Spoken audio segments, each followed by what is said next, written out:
Have you ever wondered why someone can feel so close to you and yet suddenly disappear as if the door was never real? Have you ever felt a connection so intense that even distance could not erase it, yet the silence still cut deeper than any argument?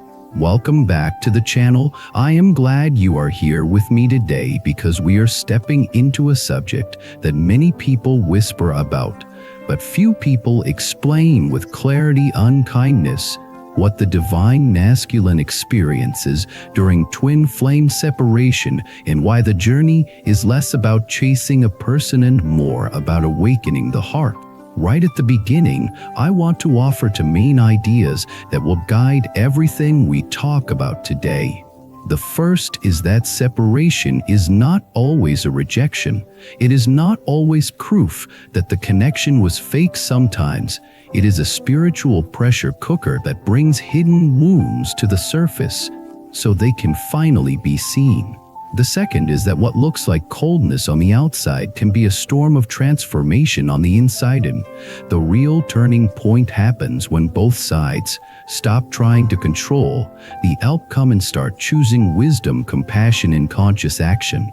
Now let us enter the story, because stories make the invisible visible. Imagine a man named Eli, not his real name, but the pattern is real in the way that matters. Eli is the kind of man people call steady. He shows up for work. He pays bills. He keeps his promises. He is the friend who helps you move furniture without complaining. He does not talk much about feelings, but he protects the people he loves with practical action. And then he meets a woman named Sana, again, not her real name. Sana has a way of seeing people that feels like sunlight entering a room that has been closed for years. She listens like she can hear the words behind your words. She laughs easily. She cries honestly. She speaks about dreams and meaning and the inner world as if it is the most normal thing. Their first conversations are simple, but the energy underneath is not. Eli feels it in his body, a pull he cannot explain, not just attraction, but recognition, as if some part of him that has been sleeping suddenly sits up and says, "There you are." Sana feels it too, but in a different way. She feels a deep warmth and also a strange fear, because the connection touches something sacred, and when something sacred appears, the old self often panics. They spend time together and it feels like everything speeds up. Not only romance, but life itself. Old memories rise.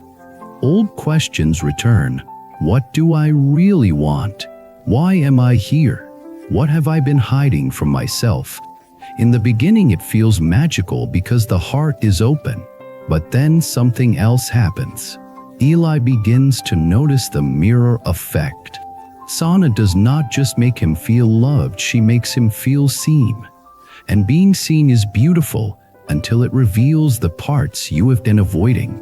He starts to notice how often he distracts himself, how often he shuts down when conflict appears, how often he tries to fix problems instead of feeling them, how often he equates vulnerability with weakness. Sana is not trying to attack him. She is simply being present, but presence is powerful. Presence is like a clear lake that reflects everything. And if you carry inner chaos, the reflection can feel unbearable. So the first phase many people call separation begins quietly, not with a big fight, not with a dramatic goodbye, but with a subtle withdrawal. Eli takes longer to reply. He becomes busy suddenly. He says he needs space. He says he is overwhelmed. He says he does not know what he feels. He says nothing at all. Sana feels confused because the bond felt real. She can still feel him in her intuition. She can still feel the energetic thread, but she cannot reach him in ordinary conversation. This is the moment when people start asking, what is the divine masculine experiencing? Let us speak gently, unclearly. The divine masculine in this context is not about gender stereotypes. It is about an energy pattern that tends to lead with action, structure, protection, and control. The divine feminine is not about being a woman. It is about an energy pattern that tends to lead with feeling, intuition, surrender, and creation. Most people carry both energies, but in many twin flame dynamics, one side is more identified with the masculine pattern and the other with the feminine pattern. During separation, the side that is more masculine patterned often experiences a kind of inner earthquake. But because the masculine pattern has been trained to manage emotion, privately the earthquake is hidden. Eli feels too much. That is the first truth. He is not feeling nothing. He is feeling too much at once. He feels love that scares him. He feels longing that threatens his self-control. He feels guilt because he cannot show up the way Sana needs. He feels shame because he does not know how to be emotionally fluent. He feels fear because the connection challenges his identity. And this is where the karmic layer appears. Because often the masculine pattern person carries karmic conditioning around strength. He was praised for being tough. He was rewarded for being useful. He learned that emotions are messy. He learned that needing someone is dangerous. He learned that love can be lost. He learned that the safest position is to be the one who does not need. So when a connection arrives that touches the soul, he faces a crisis. If I open fully, I might lose control. If I stay guarded, I might lose the love. Either way, the old self feels threatened. In Buddhist language, you could say the ego is clinging to form. It wants certainty. It wants ownership. It wants a predictable path. But the soul wants truth. And truth is often beyond the ego plan. So Eli runs. Not always physically, but energetically. He runs into work. He runs into distractions. He runs into logic. He runs into other relationships sometimes. Not because he is evil, but because he is overwhelmed and untrained. This running is not the end of the connection. It is the exposure of a wound. Now Sana experiences this as abandonment. And that pain is real. But if she only chases, she will activate his fear more. If she only waits, she may lose herself. So her own path begins to.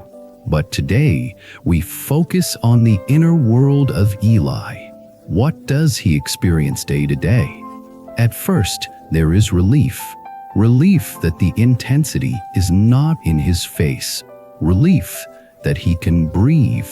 Relief that he can return to the familiar rhythm. But the relief does not last, because the connection lives inside him now. He thinks he can shut the door, but the heart keeps knocking. He tries to forget, but his body remembers. He sees her name somewhere. He hears a song. He smells a familiar scent. He passes a street where they laughed. And suddenly his chest tightens. He tells himself it is nothing. He tells himself he is overreacting. He tells himself it will pass, but it returns. Then the second phase begins. The mental war. Eli starts bargaining with reality. He makes lists in his mind. Reasons why it cannot work. Reasons why she is too emotional. Reasons why he is not ready. Reasons why timing is wrong. Reasons why he should focus on his goals. Reasons why he should protect his peace. But beneath all the reasons is a deeper fear. If this is real, then I must change. If this is real, then my old coping will not survive. If this is real, then I cannot hide in half-love anymore. And change is frightening because change requires death of the old identity. So he oscillates. One day he misses her deeply. The next day he is numb. One day he wants to message. The next day he deletes the draft. One day he imagines a future. The next day he convinces himself she will be better off without him. This inner chaos often looks like indifference from the outside, but inside it is a pendulum swinging between longing and fear. Now let us add the layer of karmic lessons. Karma, in a practical sense, is the momentum of repeated intention. If Eli has spent years using control to manage fear, then control is his karmic habit. If he has spent years avoiding vulnerability, then avoidance is his karmic habit. The twin flame connection does not create the habit, it reveals it. So separation becomes a mirror. It shows him his own mind. He begins to notice patterns he never noticed. How quickly he shuts down. How quickly he judges. How quickly he assumes the worst.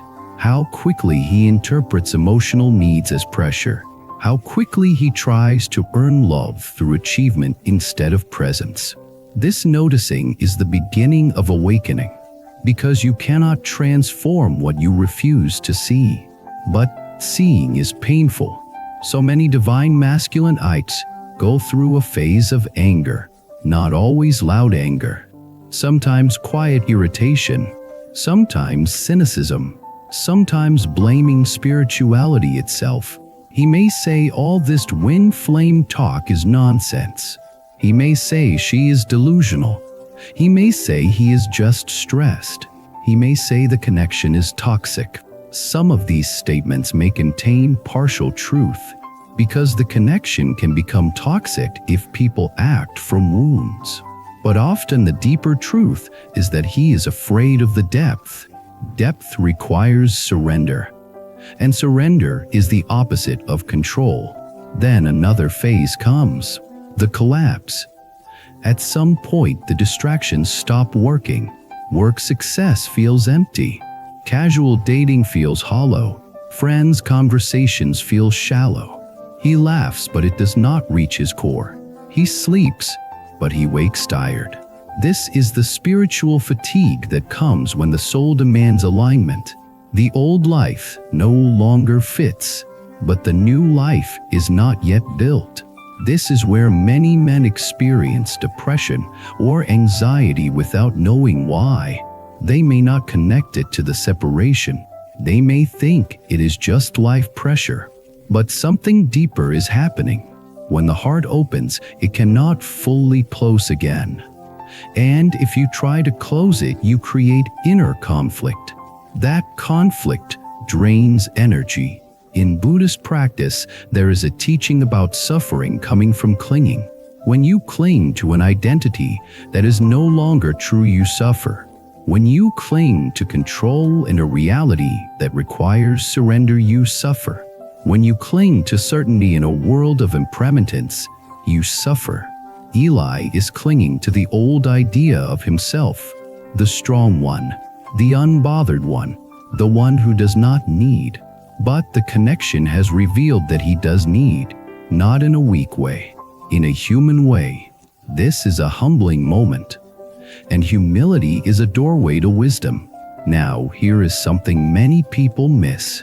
During separation, the divine masculine often goes through spiritual awakening in private, not always in a poetic way, sometimes in a gritty way. He may start watching videos about healing. He may read about attachment styles. He may suddenly be interested in meditation. He may go to the gym more, not only for looks but to regulate emotion. He may start journaling secretly. He may pray again after years of silence. He may talk to an older mentor. He may remember childhood wounds. He may cry alone in the car. He may feel ashamed of crying. Then he may cry again. This is not regression. This is purging. If you want to understand karmic debt language, here it can be seen as unfinished lessons from past patterns, not necessarily past lives in a literal sense, but past versions of himself. He owes his own spirit honesty. He owes his own heart the courage to grow. The debt is not to another person. The debt is to awareness. So what is he experiencing energetically? Many describe it as a pull in the chest, a pressure around the heart, a buzzing in the nervous system, a sense of being watched by life itself, dreams that feel vivid, synchronicities that feel too precise. random memories of the person at odd times, a wave of emotion without a clear trigger. But let us be careful. Not all intense feelings are spiritual signs. Sometimes it is trauma. Sometimes it is anxiety. Sometimes it is unresolved grief. Wisdom is to stay grounded while staying open. Now let us continue the story with Eli. One night he has a dream. In the dream, Sana is standing by a river. She does not speak. She simply looks at him. And in her eyes he sees something that breaks him open. Not judgment, not demand, just truth. He wakes with tears. He feels embarrassed. He looks around as if someone might catch him. Then he sits on the edge of the bed and realizes no one is there. Only him and his heart. He wants to message her, but fear rises. What if she rejects me? What if she is angry? What if I cannot give her what she needs? What if I open the door and then fail again? So he does nothing. This is one of the most painful parts of divine masculine separation. The desire to return battles the fear of being inadequate, and the fear often wins until the inner work reaches a tipping point. So what creates the tipping point? Usually one of three things. First, suffering becomes too heavy and the old coping collapses. Second, a moment of clarity arrives through meditation, therapy, or crisis. Third, life mirrors the lesson through another loss that forces growth. Eli experiences the third. His father becomes ill, not severe at first, but enough to shake him. Suddenly, he sees how fragile life is. Suddenly, he sees that time is not guaranteed. Suddenly, he sees that love left unspoken becomes regret. He sits with his father in a hospital waiting room. He watches older couples holding hands. He hears a nurse speak gently. He smells disinfectant coffee. And he feels the truth. I am wasting my life hiding. This is not romantic drama. This is awakening. Because awakening often comes when impermanence becomes undeniable. In Buddhist thought, contemplating death is not morbid. It is clarifying. It strips away nonsense. It shows what matters. Eli goes home and sits in silence. For the first time, he does not reach for distraction. He does not open social media. He does not call a friend. He sits. And in that sitting, he hears his own mind. He hears the old story. If you love, you will be hurt. If you need, you will be weak. If you commit, you will lose freedom. If you open, you will be controlled. He sees the story like a film, and he realizes the story is not truth. It is conditioning. This is the moment of wisdom beginning, seeing conditioning as conditioning. Then compassion arises, first for Sana, because he realizes how his silence must have hurt. Then compassion for himself, because he realizes he was not trying to harm. He was trying to survive. Compassion does not erase accountability. It makes accountability possible without collapse. So he decides to do something different. He decides to speak truth. He writes a message, not a perfect message, not a dramatic apology, a simple, honest one. I have been afraid. I have been overwhelmed. I care about you. I need time to learn how to be present. I do not want to run anymore. He sends it and his body shakes, because vulnerability feels like danger to the old self. Sana receives it and she cries, not because everything is solved, but because honesty is healing. Now here is where many stories diverge. Sometimes they reunite, sometimes they do not. The outcome is not the point. The growth is the point, because twin flame separation is not a romance plot. It is a spiritual training ground. So what does Sana do now? If she runs to rescue him, she may repeat an old pattern. If she hardens in resentment, she may close her heart. The middle path is compassionate boundaries. She replies with kindness and clarity, "Thank you for your honesty. I care about you too. I am healing and I will not abandon myself again. If we rebuild, it must be slow and conscious." This response is powerful because it is not chasing and it is not punishing. It is grounded.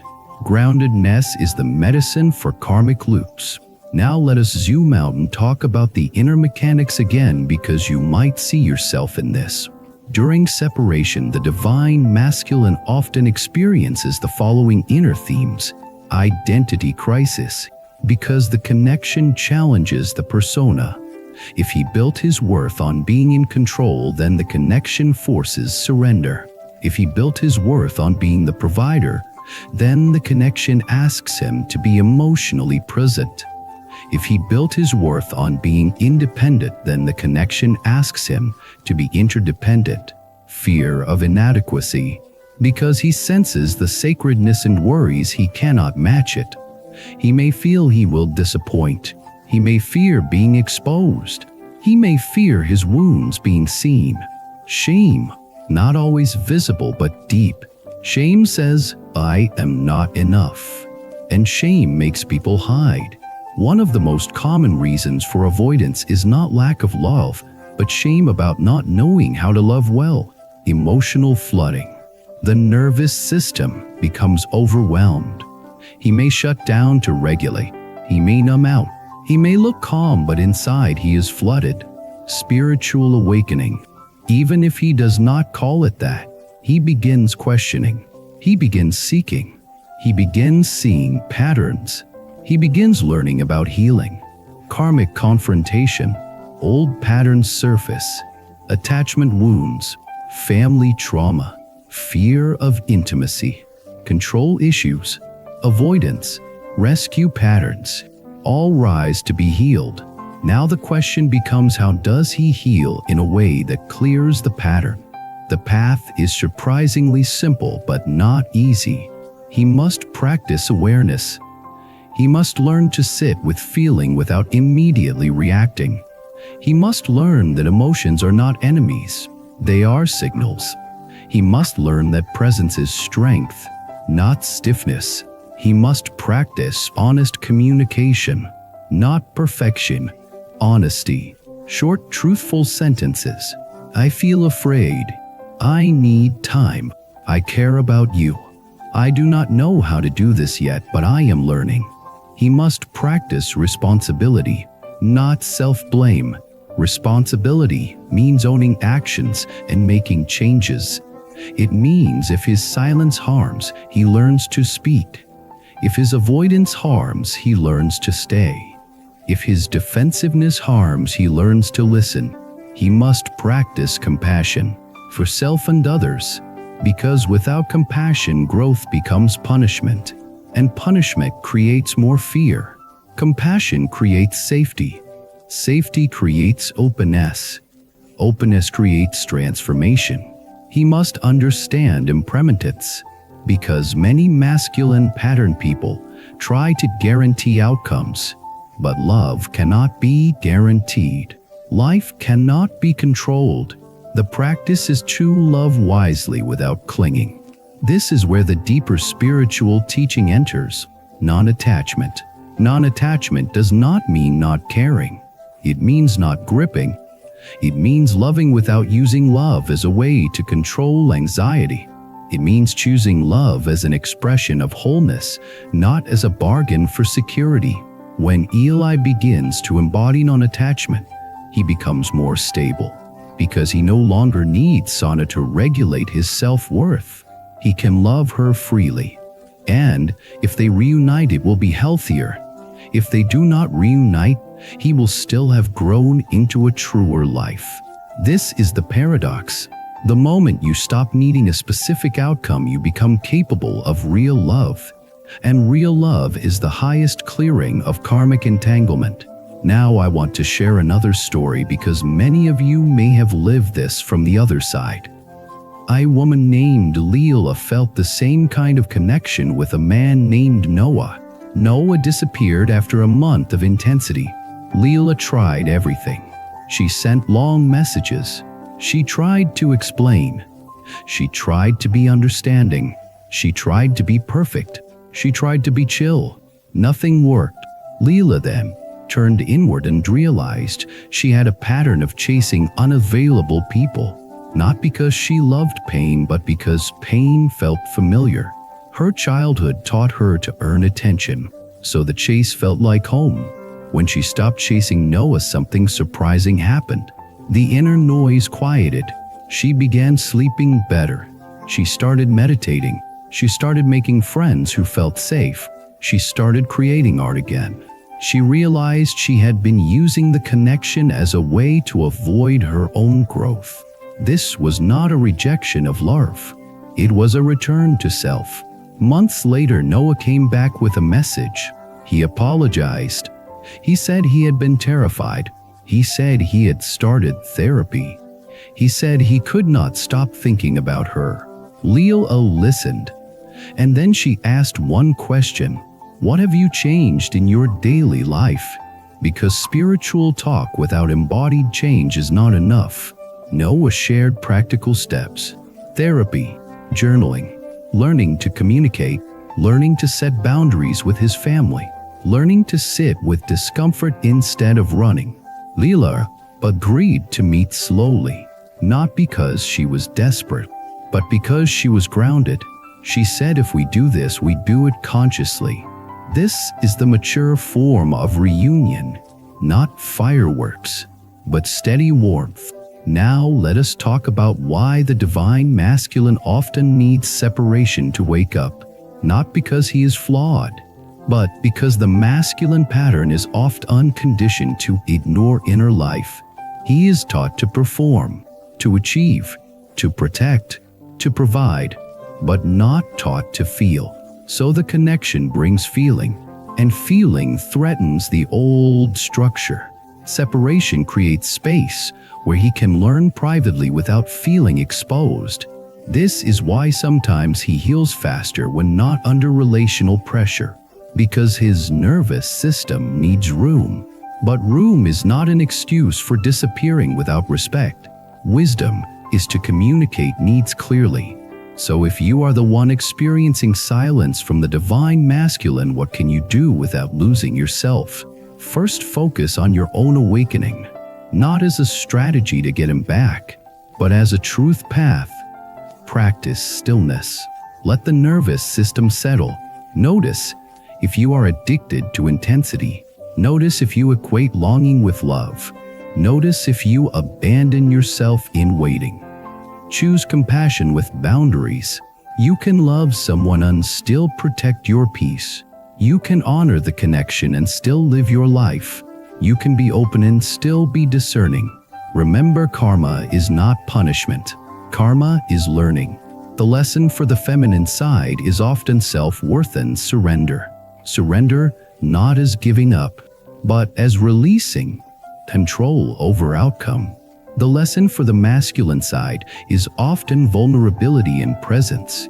Presence not as a performance, but as a willingness to stay with truth. When both learn, the bond becomes less chaotic and more compassionate. Now I want to speak directly to the divine masculine energy in you, even if you do not identify as a man. If you feel the urge to run when something gets deep, if you feel the urge to shut down when emotions appear, if you feel the urge to disappear rather than communicate, please know this urge is not evil. It is a protective reflex. But you are not a child anymore. You do not need to hide to survive. You can learn to stay. You can learn to speak. You can learn to breathe through discomfort. You can learn to let love be safe. The path begins with one breath and one honest sentence. I am afraid. I care. I need time. I am learning. Those sentences are stronger than silence. And if you are the one holding the feminine energy and you feel the ache of separation, please know the ache can become wisdom. If you turn it inward, if you stop chasing the person and start listening to your soul, the ache will guide you to self-respect. It will guide you to compassion. It will guide you to a life that does not depend on someone else choosing you to be meaningful. Now let us return to Eli and Sana for the closing movement. They meet at a quiet cafe. Eli looks nervous. Sana looks calm, not because she is cold, but because she has found her center. Eli says he is sorry. Sana says thank you. Eli says he wants to do better. Sana says good. Then she says something that changes everything. I will not punish you, but I will not abandon myself. If you are here, be here. If you need space, say it. If you are confused, say it. I can handle truth. I will not handle disappearance. Eli feels the weight of her words. He realizes love is not a place to hide. Love is a place to grow. He nods. He feels fear. But he also feels relief, because structure is calming to the masculine pattern. Clear boundaries create safety. Safety allows vulnerability. They agree to take it slow. Weekly check-ins. No games.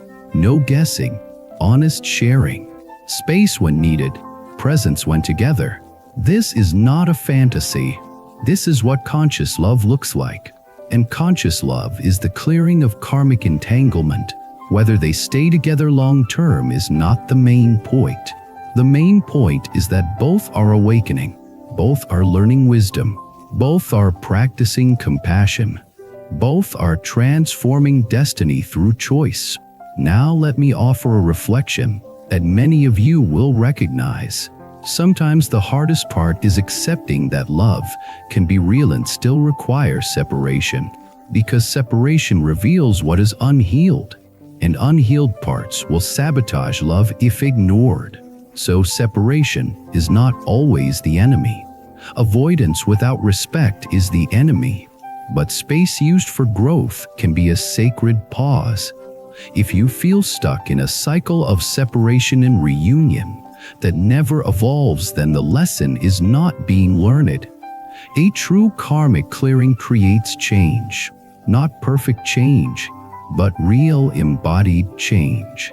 Less running, more honesty, less obsession, more peace, less fear, more compassion, less control, more trust. Now I want to share a personal style example, not claiming it happened to me, but a story that many people tell in different versions. There is a man who always believed he had to be strong. He never cried in front of anyone. He thought emotions were weakness. He met someone who made him feel safe enough to feel, and he ran. He ran because safety was unfamiliar. He ran because love asked him to soften. Years later, he realized the running cost him more than vulnerability ever could. He began to heal. He learned to speak. He learned to apologize. He learned to stay. And when he finally returned, not to the person necessarily, but to his own heart, he realized something simple. The divine masculine is not the one who never breaks. The divine masculine is the one who breaks open and becomes kinder. That is the awakening. Not becoming perfect, becoming true. Thank you for being with me today. If this resonated, I invite you to share your experience in the comments. What did separation teach you? What did it reveal about your patterns? What helped you come back to yourself? And if you are the one who ran, what are you learning now? If you want more long-form talks like this, please subscribe to the channel, like the video, and leave a comment, because it helps the community find this kind of content. And if you want to support the channel even more, you can join as a member and be part of keeping these deep conversations alive. Until next time, keep walking the path of wisdom, keep practicing compassion, and remember that destiny changes the moment you choose awakening over fear.